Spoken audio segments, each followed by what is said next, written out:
इस स्टेज को शेयर करने की। और पहले मैं ये जानना चाहता हूँ मुझे कितने लोग यहाँ पे जानते हैं? आप खड़े करें, वेरी गुड। अभी मैं जब देहरादून में मैंने अपना as a orthopaedic surgeon career शुरू किया था, तो मुझे लगभग 22 साल हो चुके हैं ऑर्थोपेडिक प्रैक्टिस में।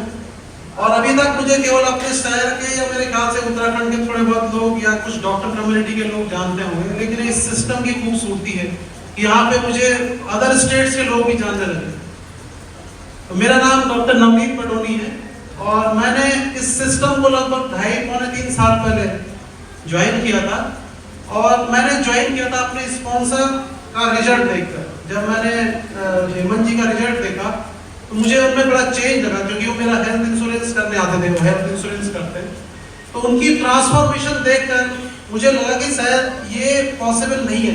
और मैं थोड़ा फिटनेस के लिए मेरा काफ़ी ज़्यादा शौक रहा पहले से कि मैं, और वैसे तो मुझे बहुत ज़्यादा प्रॉब्लम्स नहीं थी, थोड़ा बेली फैट मेरा था, लेकिन मुझे लगता था मुझे और फिट होना है। और मैं उस बेली फैट को जितना भी था मैं कम नहीं कर पा रहा था। जब मैंने हेमंत जी की ट्रांसफॉर्मेशन देखी मुझे लगा ऐसा पॉसिबल अगर इनके साथ हो सकता है तो मैं तो कर ही सकता हूँ। और आप भी ट्रांसफॉर्मेशन देख सकते हैं। मैंने 6 मंथ में अपना 9 kg फैट लॉस किया और उसके बाद 5 kg मसल वेट भी गेन किया। मेरे साथ जो हर्बल लाइफ का जो विजन है, जो मुझे लगता था, एक तो मेरा फिटनेस का बहुत बड़ा वही था कि मुझे फिट रहना। दूसरा, जो हम एज ए डॉक्टर्स लोगों की हेल्प करते हैं, तो एक तरह से मैकेनिकल चीज थी। जैसे मेरे पास कोई पेशेंट आया और मैंने उसका ट्रीटमेंट किया, लेकिन क्या प्रिवेंशन के लिए मैं क्या कर रहा हूँ?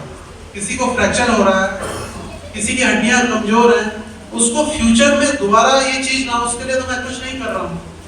तो मेरा विजन यहाँ से चेंज हुआ कि मैं इसमें लोगों को ऐसा कुछ बता सकता हूँ जो प्रिवेंटिव मेजर्स हैं, जो मेरी डिजीज सेंट्रिक अप्रोच है, उससे मैं एक लाइफ लॉन्ग वेलनेस जो एडवाइस कर सकता हूँ पेशेंट्स को। तो वो भी एक वाई था। और जब मैंने न्यूट्रिशन लेना शुरू किया, शुरू में मुझे काफ़ी अच्छा लगा। मेरा 1 हफ्ते में काफ़ी लाइट वेट वो मुझे फील होने लगी, लाइटेड अपनी बॉडी, और मैं उसको कंटिन्यू करता गया। लेकिन फिर अचानक एक चैलेंज आया मेरे साथ लगभग 1.5 से 2 महीने के बाद कि मेरी डाइजेशन से, अब शेक से भी या किसी से मेरे डाइजेशन खराब होने लगा और मैं शेक को डाइजेस्ट नहीं कर पा रहा था। उसके बाद ये प्रॉब्लम काफ़ी लंबी चली और मैंने ये चीज़ शेयर नहीं की थी आज से पहले। और मैं बाकी न्यूट्रिशन पूरा कंज्यूम कर रहा था, लेकिन मैं शेक लेता था, फिर उसमें प्रॉब्लम थी, लेकिन मैं छोड़ता नहीं था क्योंकि मुझे पता था कि ये चीज़ सही है, मुझे विश्वास था उस पर। मैं इसके बारे में पूरा देख चुका था, पढ़ चुका था। एज ए मेडिकल डॉक्टर मैंने काफ़ी कुछ उस पर सर्च भी की थी। फिर मैं गुरमुख सर को ही बहुत बार फ़ोन किया उसके लिए कि सर मेरे साथ ये सब हो रहा है। तो गुरमुख सर ने कहा नहीं ऐसा होता है, फिर ठीक हो जाएगा। मैंने कई गैस्ट्रो जो मेरे फिजिशियन हैं, जो मेरे कलीग्स हैं, उनसे भी बात की। वो एक ही चीज़ बोलते थे कि यार ये तुम्हें शूट नहीं कर रहा है, तो इसको छोड़ दो। और मुझे पता था यही कहने वाले हैं। और जैसे गुरमुख सर कहते हैं कि हर चीज़ आपके माइंड से शुरू होती है। शायद हो सकता है कि मेरे दिमाग में कुछ ऐसा चल रहा होगा कि वो मुझे लग रहा था कि ये शायद मेरे को एलर्जी कर रहा है या कुछ हो रहा है। तो राजीव सर ने एक बार आई थिंक कि बहुत पहले जब हेमंत जी के साथ आप बैठते थे, तो मैं एक होटल था वहाँ पे जहाँ पे आप आते थे, मैं गया। तो उस दिन राजीव सर ने शेक अपने हाथ से बना के मेरे को दिया और मुझे उस दिन कोई प्रॉब्लम नहीं हुई। लेकिन मैं जैसे ही फिर अपना शेक घर पे बना था, फिर वही प्रॉब्लम शुरू हुई। फिर डाउट बहुत ज़्यादा मन में आया कि क्या है इसमें, कुछ मेरे बनाने में प्रॉब्लम है या हमारे यहाँ कुछ वाटर में कुछ ऐसे कंटेंट है, हार्डनेस है, जैसे देहरादून में वाटर थोड़ा हार्ड आता है। फिर एक बार जब गुरमुख सर के ऑफिस में गए, तो शायद बीना मैडम थी वहाँ पे, हम लोग थे, मुझे वो दिन याद है। बीना मैडम ने कहा कि आप केवल 1-2 महीने तक ये शेक अपने स्पॉन्सर के यहाँ जाके पिए। और फिर मैं 2 महीने तक ब्रजेश सर के यहाँ मैंने शेक किया जाके, मैंने खुद नहीं बना। मैं अपनी क्लिनिक को हॉस्पिटल से टाइम निकालता था, आधे घंटे किसी तरह से वहाँ जाता था और शेक पीता था।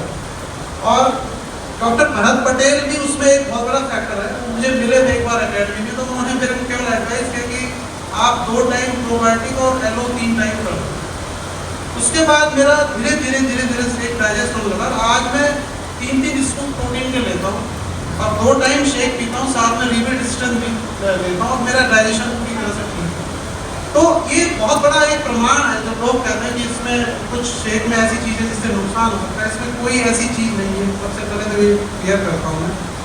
और ये पूरी तरह से सेफ है, एवरीवन कैन टेक इट। अगर किसी को कोई हेल्थ इशू है तो वो पहले डिस्कस कर सकता है। और मेरी जो एडवाइस है, आप जो हर्बल लाइफ के जो डॉक्टर्स हैं उनसे ज़्यादा बात करें आप अपनी प्रॉब्लम की, तो ज़्यादा आपको फायदा होगा। क्योंकि जो हर्बल लाइफ में नहीं होते वो शायद उनको पता नहीं होता, उनकी गलती नहीं है लेकिन उनको पता नहीं होता, उसके बारे में कई बार ऐसे कह देते हैं कि इससे प्रॉब्लम हो सकती है। तो मैं उस चीज़ को कंटिन्यू कर रहा हूँ। फिर राजीव सर ने मेरे से कहा था कि आप क्लब ओपन करो। कि पहले तो 8 मंथ तो मुझे शेक को डाइजेस्ट करने में लग गया, वो सबसे बड़ा चैलेंज था। फिर जब मैं शेक को डाइजेस्ट करने लगा, सर ने कहा कि क्लब खोलो, लेकिन फिर वही चैलेंज, मेरे पास टाइम नहीं होता। तो मैंने एक बार प्रमुख सर से भी ये चीज़ बोली थी कि सर मेरे पास टाइम नहीं होता, मैं कैसे क्लब करूँ। तो सर ने कहा नहीं, अगर आप चाहो तो कर सकते हो। तो फिर मैंने क्लब रन किया और मैं 7 बजे से 8 साढ़े 8 तक वहाँ पर बैठता हूँ। फिर मुझे हॉस्पिटल जाना होता है, लेकिन उतने टाइम में भी मैं मैनेज कर पा रहा हूँ। वो इस सिस्टम की बदौलत कि कैसे अपने टाइम को सही तरह से मैनेज करना है। Still I have a lot of challenge regarding the time. और राजीव सर इतनी हेल्प करते हैं, वो हमारे यहाँ आते हैं, वो ये देखते हैं कि डॉक्टर साहब मैंने कौन सा DMO सुटेबल हुआ, क्योंकि मेरे पास टाइम नहीं था। तो वो राजीव सर की खासियत है कि उनकी थॉट प्रोसेस बहुत एडवांस है, बहुत आगे का सोचते हैं। तो वो मेरे को ये चीज़ बताते हैं कि आपके लिए क्या कौन सी चीज़ क्लिक करेगी, मैं देख रहा हूँ जिसमें आपका टाइम भी आप दे सको और उसको प्रोडक्टिव टाइम अपना यूज़ कर सको। उस पर हम काम कर रहे हैं और धीरे धीरे क्लब में लोग आ रहे हैं। स्लो ग्रोथ है लेकिन हो रही है। और राजीव सर मेरे पास आते हैं पर्सनल, ये बहुत बड़ी बात है। और हमेशा हम लोग डिस्कस करते हैं कि इसको कैसे कर सकते हैं, और मेरी टीम के साथ।